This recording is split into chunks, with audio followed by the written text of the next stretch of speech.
नमस्कार, मी मनोज पाठक. बातमीपत्रात स्वागत. आता घेणार आहोत बातम्यांचा वेगवान आढावा. बघूयात महाफास्ट 50 बातम्या.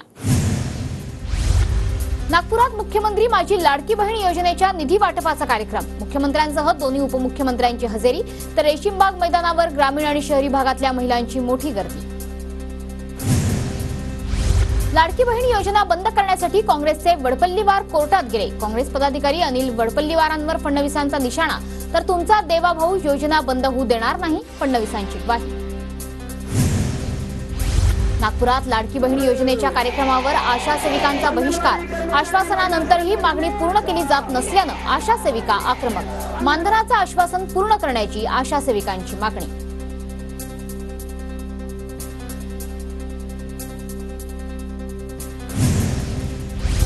लाडकी बहीण कार्यक्रमाला गर्दी जमवण्यासाठी बीडीओंना 2000 महिला आणण्याचं टार्गेट. विरोधी पक्षनेते विजय वडेट्टीवार यांचा आरोप. योजना लोकप्रिय असती तर महिला स्वतःहून आल्या असत्या, वडेट्टीवारांची टीका. समाजासाठी दिलेला भूखंड राठोडांनी स्वतःच्या संस्थेच्या नावावर केला. अंबादास दानवेंचा मंत्री संजय राठोडांवर गंभीर आरोप. मुख्यमंत्र्यांचा लाडका मंत्री विजय वडेट्टीवारांचा संजय राठोडांवर हल्लाबोल. 500 कोटी रुपयांचा भूखंड लाडक्या मंत्र्यांना कवडीमोल भावात मिळू शकतो, वडेट्टीवारांची टीका. भाजपच्या जिल्हा अधिवेशनाला हर्षवर्धन पाटलांची गैरहजेरी. दौंडमध्ये आयोजित भाजपच्या जिल्हा अधिवेशनाला दांडी. निमंत्रण देऊनही हर्षवर्धन पाटील यांनी दांडी मारल्यानं चर्चा. अजित पवारांसोबत झालेली युती आमचं दुर्दैव. युती दादांना आणि आम्हालाही पटली नाही. भाजपच्या गणेश हाकेंचं वक्तव्य, तर आमचा खासदार पाडल्याचा गणेश हाकेंचा आरोप.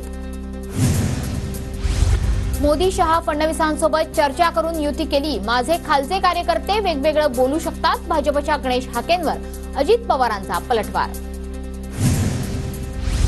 शिंदे गटाचे मंत्री तानाजी सावंतांचं पुन्हा एकदा वादग्रस्त वक्तव्य. सार्वजनिक पाणी पुरवठ्याचा प्रश्न विचारताच सावंतांनी शेतकऱ्याचीच अवकात काढली. तानाजी सावंत यांच्या वक्तव्यावर मुख्यमंत्री एकनाथ शिंदे नाराज. मुख्यमंत्री शिंदेंनी सावंतांना भेटीसाठी बोलावल्याची सूत्रांची माहिती. महाविकास आघाडीचा उद्या मुंबईत महायुती सरकार विरोधात मोर्चा. मोर्चासाठी महाविकास आघाडीची तयारी सुरू, पण पोलिसांची परवानगी नाही. अरविंद सावंतांकडून मोर्चाच्या तयारीचा आढावा. शिवसेना आणि राष्ट्रवादी आमदार अपात्रता प्रकरणी 3 सप्टेंबरला सुनावणी. मुख्य न्यायमूर्ती धनंजय चंद्रचूड यांच्या खंडपीठासमोर सुनावणी होणार. दोन्ही प्रकरणं सारखी असल्यानं एका पाठोपाठ एक सुनावणी घेण्यात येणार. सुरेंद्र अग्रवालवर आणखी एक गुन्हा दाखल. चेक बाउन्स झाल्याच्या कारणावरून तरुणाला मारहाण. तरुणाच्या ब्रह्मा मल्टीकॉनच्या कार्यालयात मारहाण केल्याचा आरोप. सुरेंद्र अग्रवाल हा कल्याणीनगर अपघात प्रकरणातल्या आरोपीचा आजोबा. मालवण पुतळा दुर्घटनेच्या निषेधार्थ लातूरमध्ये शरद पवार गटाकडून बंदची हाक. लातूर जिल्ह्यातील रेणापूरमध्ये कडकडीत बंद. छत्रपती शिवरायांचा अपमान करणाऱ्यांवर कठोर कारवाईची सह्याद्री प्रतिष्ठानची मागणी. चाळीसगावच्या तहसीलदारांना निवेदन देत केली मागणी. छत्रपती शिवाजी महाराजांचा पुतळा कोसळल्याच्या निषेधार्थ शरद पवार गटाच्या आमदार प्राजक्त तनपुरे यांचं लाक्षणिक उपोषण. महायुती सरकार भ्रष्टाचारी आणि असंवेदनशील, प्राजक्त तनपुरेंची टीका. चंद्रपूरच्या वरोऱ्यातल्या एका नामवंत शाळेत शिक्षकांनी विद्यार्थ्यांना वाढदिवसाच्या पार्टीला बोलावून छेडछाड केल्याचा आरोप. विश्व हिंदू परिषद आणि दलित समाजाकडून घटनेच्या निषेधार्थ मोर्चा. बीडमध्ये सकल हिंदू समाज रस्त्यावर. हिंदूंवरील होणाऱ्या अन्यायाकडे लक्ष वेधण्यासाठी धर्मरक्षण मूक मोर्चा. जळगावातील रास्ता रोको आंदोलन मागे. महामार्गाच्या ठेकेदारावर गुन्हा दाखल करण्याच्या आश्वासनानंतर नागरिकांचं आंदोलन मागे. आंदोलनामुळे 3 ते 4 तास वाहतूक ठप्प होती. अमरावतीच्या धामणगावात मातंग समाजाकडून वडेट्टीवारांच्या वादग्रस्त वक्तव्याचा निषेध. आरक्षण वर्गीकरणाला विरोध दर्शवल्यानं लहुजी शक्ती सेना आक्रमक.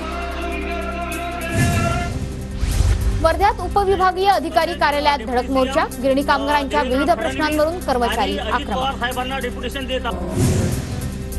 भंडाऱ्यात विविध मागण्यांसाठी नगरपरिषद संवर्ग अधिकारी संघटना बेमुदत संपावर. संपात भंडारा, तुमसरसह अन्य नगरपरिषदेच्या अधिकाऱ्यांचाही समावेश. यवतमाळमध्ये युवा टायगर फोर्सचं तहसील चौकात लाक्षणिक उपोषण. शहरातील विविध समस्यांबाबत निवेदन देऊनही कारवाई न केल्यानं संघटना आक्रमक. अखेर 3 दिवसांनंतर कडेगाव पाणी संघर्ष समितीच्या आमरण उपोषणाला यश. टेंभू योजनेची सर्व कामं पूर्ण करण्याचं लेखी पत्र मिळाल्यानंतर उपोषण स्थगित. जळगावच्या 40 गावातील ग्रामीण भागात प्रवाशांचे मोठे हाल. महामंडळाच्या बसेसची संख्या वाढवण्याची मागणी. बसेस कमी असल्यानं प्रवाशांचे हाल होत आहेत. कोल्हापुरातील करवीर निवासिनी अंबाबाईच्या चरणी 71 तोळ्यांचा सोन्याचा सिंह अर्पण. अकोल्यामधील भक्ताकडून देवस्थान समितीकडे अंदाजे 50 लाख किंमत असलेला हा सोन्याचा सिंह सुपूर्द. विजापूरच्या भक्ताकडून तुळजाभवानीला 84 ग्रॅमची सोन्याची भवानी मूर्ती अर्पण. मंदिर संस्थानांकडून भक्तांचा सत्कार. जायकवाडी धरणाची पाणी पातळी 82.3%. उजव्या कालव्यातून माजलगाव धरणाकरता 400 क्युसेक इतक्या वेगानं पाण्याचा विसर्ग सुरू. कोयना धरणाचे 4 दरवाजे बंद केले. कोयना धरण पाणलोट क्षेत्रात पाऊस कमी झाल्यानं धरणाचे 6 पैकी 4 दरवाजे बंद. हिंगोलीत समाधानकारक पाऊस नसल्यानं पिकांची वाढ खुंटली. उत्पादनात घट होण्याचीही भीती. वाशिम कृषी उत्पन्न बाजार समितीमधील गुरांचा बाजार अचानक बंद केला. पशुपालक आणि व्यापाऱ्यांसमोर अडचणी येणार तर बाजार बंद न करण्याची पशुपालकांची मागणी. धाराशिवच्या परंडा ग्रामस्थांचं एसटीसाठी रास्ता रोको आंदोलन. बस गावात न येता जवळा फाट्यावरून जात असल्यानं ग्रामस्थांचा संताप. गाणी गात ग्रामस्थांनी रस्ता रोखून धरला. मालेगावात रस्त्यांची दुरवस्था. संतप्त नागरिकांचं चिखलात बसून आंदोलन. तर 7 दिवसात रस्ता तयार न झाल्यास महापालिकेतच गणपतीची स्थापना करणार. आंदोलनकर्त्यांचा इशारा. एमपीएससी परीक्षा उत्तीर्ण होऊनही तृतीयपंथी परीक्षार्थीचे हाल. एमपीएससीनं वीणा काशीद यांना नोकरी नाकारली. नोकरीसाठी वीणा काशीद यांचा उच्च न्यायालयात लढा सुरू. मुंबईतील कोस्टल रोड आज रात्री 9 वाजेपासून 2 सप्टेंबरपर्यंत बंद राहणार. इलेक्ट्रिक कामाच्या तपासणीसाठी कोस्टल रोड बंद राहणार. पुण्यात लाडकी बहीण योजनेचे पैसे काढण्यासाठी महिलांची तोबा गर्दी. तर अनेक महिलांचे केवायसी आणि आधार लिंक करण्यासाठी गर्दी. बँक उघडण्याआधीच लाडक्या बहिणींच्या बँकांबाहेर रांगा. परभणीत केवायसी आणि आधार कार्ड लिंक करण्यासाठी बँकेसमोर महिलांची मोठी गर्दी. गर्दीमुळे बँकेचे इतर व्यवहार मात्र ठप्प. ठाण्याच्या शहापूर येथील बँकांमध्ये केवायसीसाठी महिलांच्या रांगा. रोजच महिलांना केवायसीसाठी मोठी गर्दी होत असल्यानं बँकेतील इतर व्यवहारासाठी आलेल्या ग्राहकांची गैरसोय. लातूरमधील दिशा क्लासेसनं 300 विद्यार्थ्यांना प्रत्येकी 25,000 रुपयांना फसवलं. पालकांची पोलिसात धाव. फीस जमा करून क्लास बंद केला. नाशिकमध्ये मंदिरातील दानपेटीवर चोरट्यांचा डल्ला. घटना सीसीटीव्हीत कैद. अंबड पोलिसात गुन्हा दाखल. नाशिकच्या सटाणा तालुक्यातील हरणबारी ते हतनूर रस्त्यासाठी चिखलात भात लागवड करून आंदोलन. रस्त्याअभावी शाळकरी विद्यार्थी आणि नागरिकांचे मोठे हाल. जळगावच्या भुसावळमध्ये गांधीग्राम एक्सप्रेसमध्ये बेवारस बॅगेत अंमली पदार्थ सापडल्यानं मोठी खळबळ. रेल्वे पोलिसांच्या खबरदारीमुळे प्रकार उघडकीस.